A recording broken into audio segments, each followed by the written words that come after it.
जो बहुत सोता है उसको कभी योग सिद्ध नहीं होता। सच्ची मानिए, 3 घंटे नींद में काम हो जाता है, अधिक से अधिक 4 घंटे। ये सोना हमारे लिए बहुत हानिकारक है और ये सोना हमारे लिए लाभदायक भी है। दोनों बात समझना। जिसका स्वभाव बन जाता है कि जहां बैठे वहीं सो गए, जहां बैठे, ऐसा हमने देखा है, बैठे 2-4 मिनट जहां एकाग्र घोंटा बजने लगे। ये क्या है? ये दलिद्र क्यों? अरे तुम साधक हो, ये दलिद्रता क्यों? क्या यही उपासना में तुमने सिद्धि प्राप्त की है? जहां बैठ जाओ वहां तुम लड़खड़ा गए, लार बहने लगी, सोने लगे, घोंटा बजने लगे।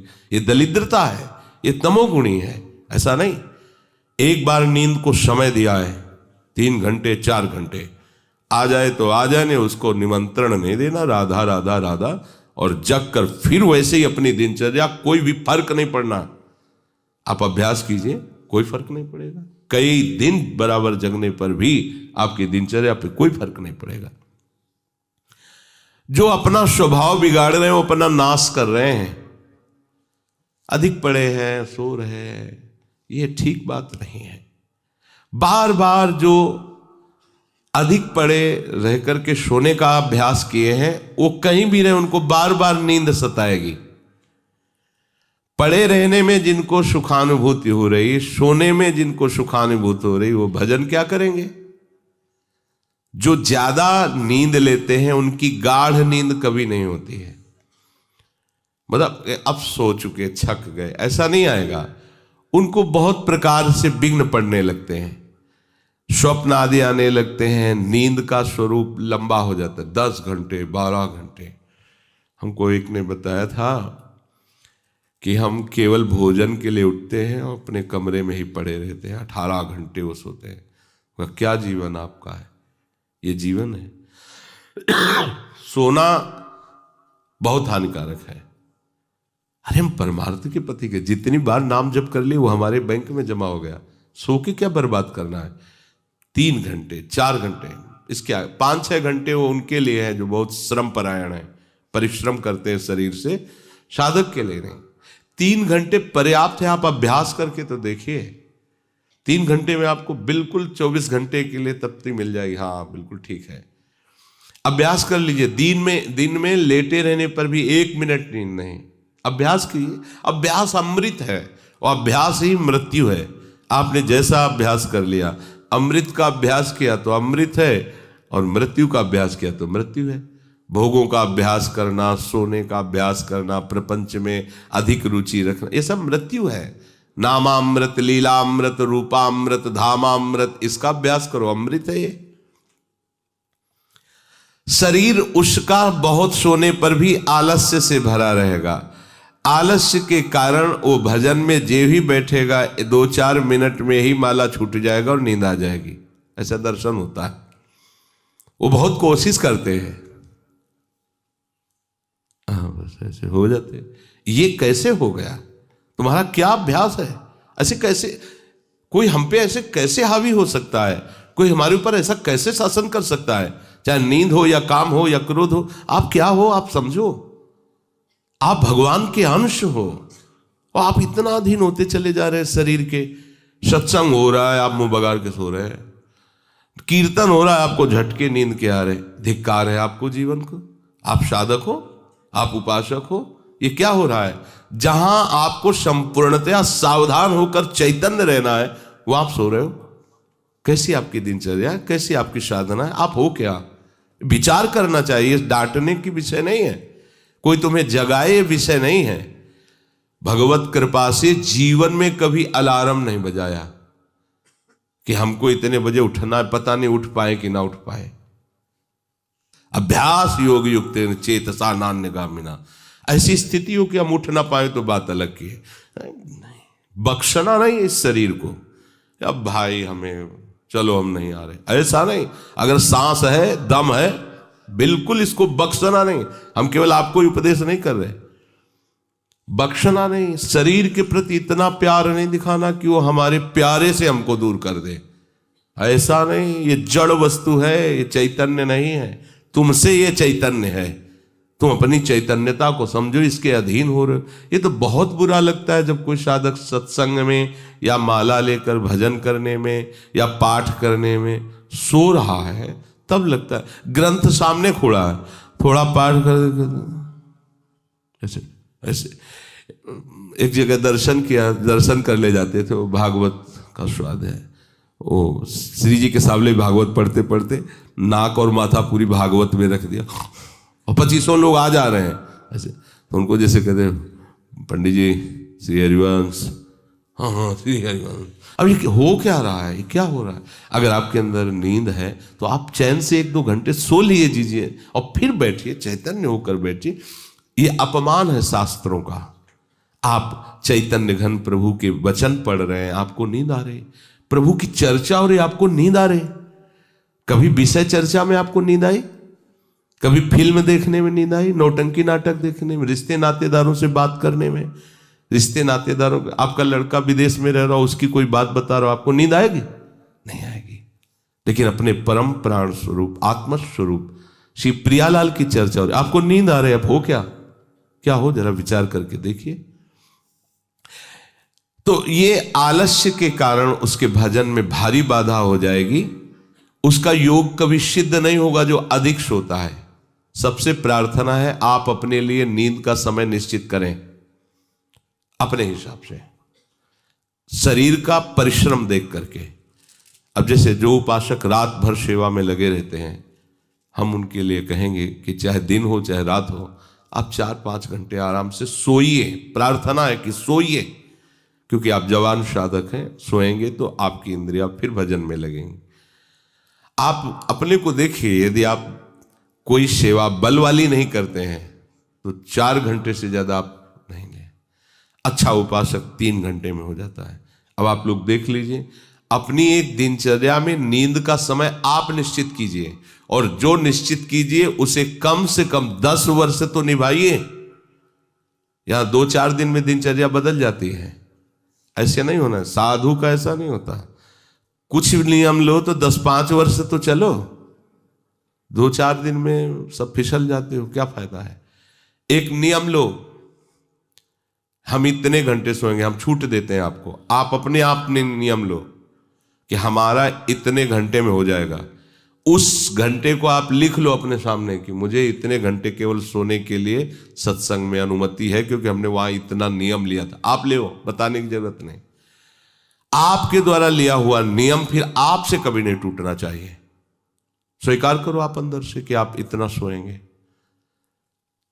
पर लिमिट हम बता देते हैं। शरीर अधिक श्रमित जो सेवा में होता है 5 घंटे, गृहस्थी है तो 6 घंटे, साधक है 4 घंटे।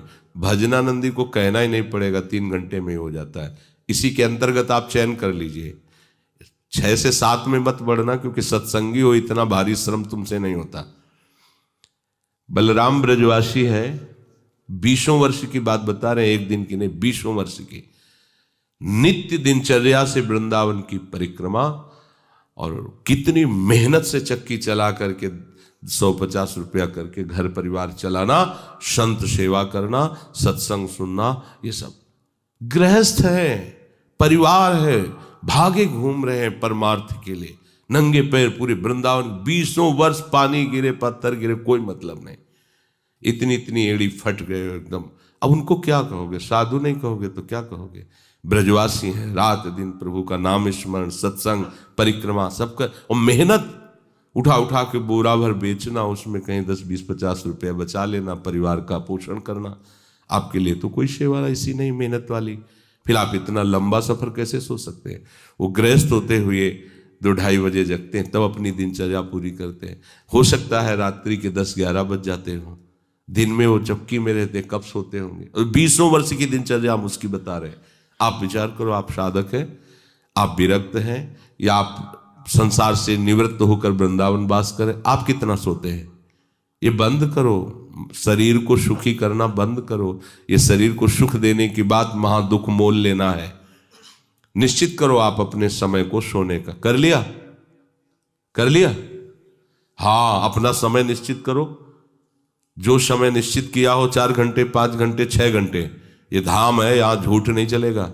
अगर 6 घंटे निश्चित किया तो 6.25 घंटे नहीं होना चाहिए। उसी को आप विभाजित कर लीजिए, 4 घंटे रात्रि में सो लीजिए, 2 घंटे दिन में सो लीजिए। आपको अगर 6 घंटे सोना है, 4 घंटे सोना है, 3 घंटे आप रात्रि में, 1 घंटे दिन में विश्राम। अगर आपका रात्रि में हो जाता है तो दिन में विश्राम की जरूरत नहीं। आपको इस पर आना पड़ेगा। आपसे कांच छुड़वा रहे हैं, मणि पकड़ा रहे हैं आपको, घाटे का सौदा। आप क्या कर रहे हो?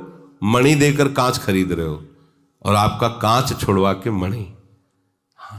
इंद्रनील मणि श्याम मनोहर 7 कुंभ तन गोरी, इनके समीप चलना है, इनकी जूठन पाना है, इनके साथ खेलना है। ये सौभाग्य प्राप्त करने के लिए जो असत धारणाएं हैं उनको मिटाना होगा।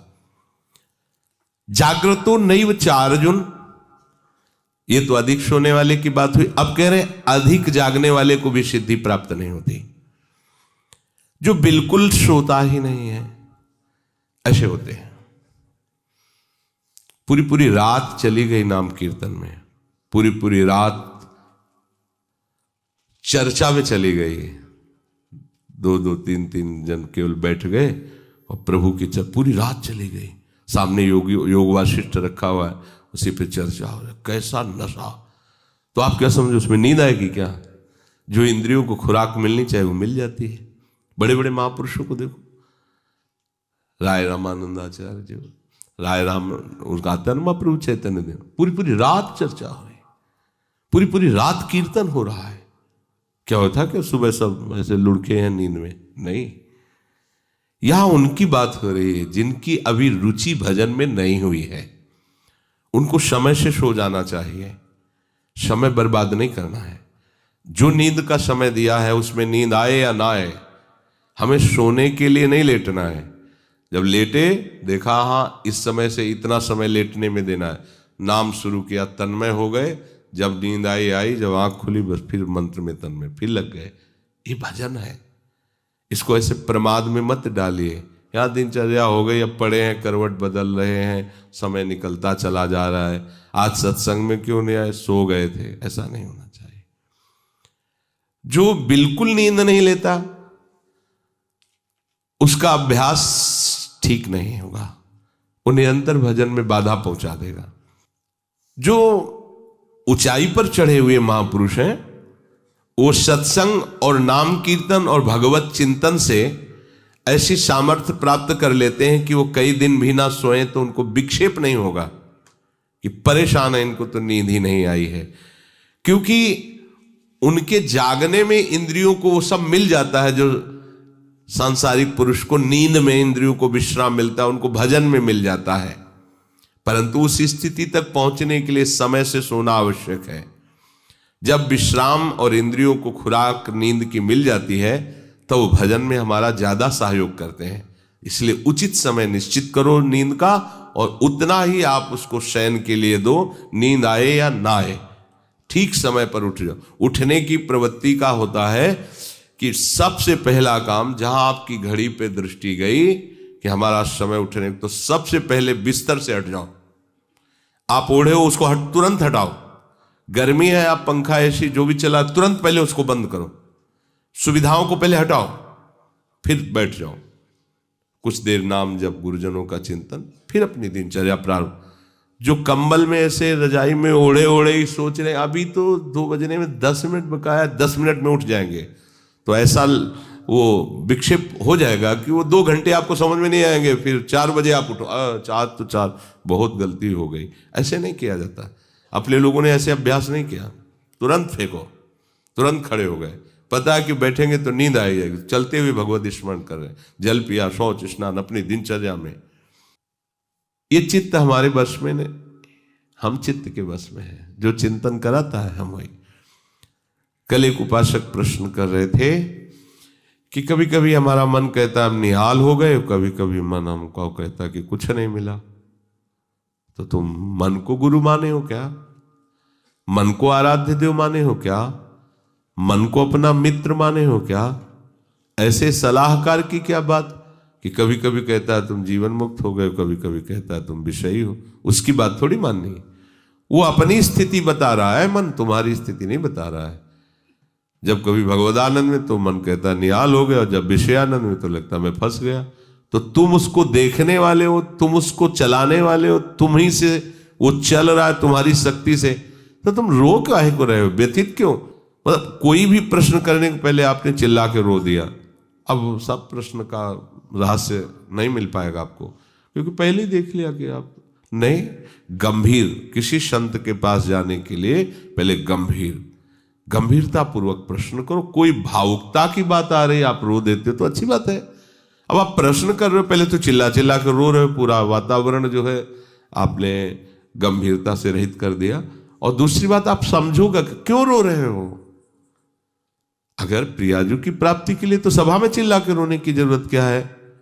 प्रियाजू की प्राप्ति के लिए तो एकांत में रोइए, खूब नाम जप कीजिए। अगर सभा में आए हैं प्रश्न करने के लिए तो गंभीर रहिए और मुस्कुराते हुए प्रश्न कीजिए। ये रोना धोना नहीं, ये एकांत का विषय, अपने आराध्य देव के विषय में कभी भाव आ रहा है तो बात अलग की है। हम चित्त के अधीन हो गए हैं, बस इसको सुधार करना है। चित्त की 5 अवस्थाएं होती हैं, उसी को मन कहते हैं, उसी को बुद्धि कहते हैं, उसी को अहम कहते हैं, समझना। उसकी वृत्तियों के कारण अलग अलग नाम पड़ा है ना। पूरे को एक हृदय कहते हैं, बोले मैं हृदय से कहता हूं, मतलब संपूर्ण अंतःकरण से कहता हूं। अंतःकरण 4 इसलिए हो गए कि उसकी वृत्ति 4 है। एक का काम है निश्चय करना, संकल्प विकल्प करना, चिंतन करना और क्रिया को स्वीकार करना। एक ही हृदय में 4 बातें होती हैं। तो जो निश्चय उसे बुद्धि कह दिया गया, जो संकल्प विकल्प उसे मन कह दिया गया, जो चिंतन उसे चित्त कह दिया गया, क्रिया को स्वीकार करना उसे अहम कह दिया गया। है एक ही हृदय। उसी हृदय को हम जब बात करते हैं तो उसे 4 रूपों में करते हैं। तो मानो अगर मन की बात चल रही तो चित्त आ गया, बुद्धि आ गई, अहम आ गया। चित्त की बात चल रही तो उसमें मन आ गया, बुद्धि, क्योंकि एक ही हृदय की बात हो रही। तो 5 अवस्थाएं मानी गई हैं। बहुत ध्यान से सुने तो इसमें हम अपने चित्त को भगवदाकार कर सकते हैं।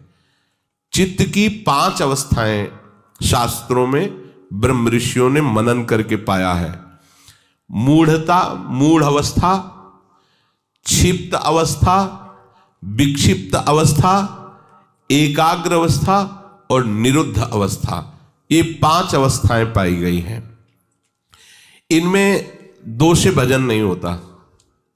जिनके चित्त में ये 5 में 2 पहली वाली अवस्थाएं जोर की होती हैं, मूढ़ अवस्था और क्षिप्त अवस्था, उनसे बिल्कुल भजन नहीं होगा। वो पाप प्रवृत्ति में ही चित्त लगाने वाले जन हैं, उनसे भजन बिल्कुल नहीं होगा। जिनके ये विक्षिप्त, एकाग्र और निरुद्ध ये गौड़ हैं, एकदम दबे हुए हैं, और मूढ़ता और क्षिप्तता ये जागृत है, बहुत विशाल, उनसे भजन नहीं होगा, साधन नहीं होगा। वो पापाचरण रत रहेंगे, दान पुण्य भी करेंगे तो अहंकार की धरा में होगा। अब यहां से शुरू होता है साधन। विक्षिप्त से कभी भजन होता है, कभी विषय चिंतन होता है। ये विक्षिप्त चित्त का होता है। कभी प्रभु अच्छे लगते हैं, कभी संसार अच्छा लगता है। अभी ये आगे पद्धति नहीं बढ़ी, ये विक्षिप्त है, पर ये अधिकारी है भजन का। इस अधिकार वाले उपासक को जब साधु संग मिल जाता है और सत्संग मिलता है, तब वो बार बार सत्संग के प्रभाव से विक्षिप्तता को अगली पद्धति में बदल देता है, एकाग्र।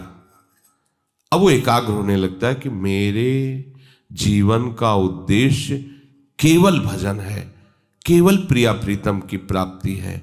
नहीं, अब संसार को मैं नहीं मानूंगा कि संसार मेरा है, संसार के संबंध मेरे हैं। सत्संग के द्वारा ये विक्षिप्तता एकाग्रता में बढ़ गई, और जब एकाग्रता में अपने आराध्य देव के चिंतन में तन्मय हुआ तो उसे आनंद मिलने लगा, तो सविकल्प समाधि में उसकी गति हो गई।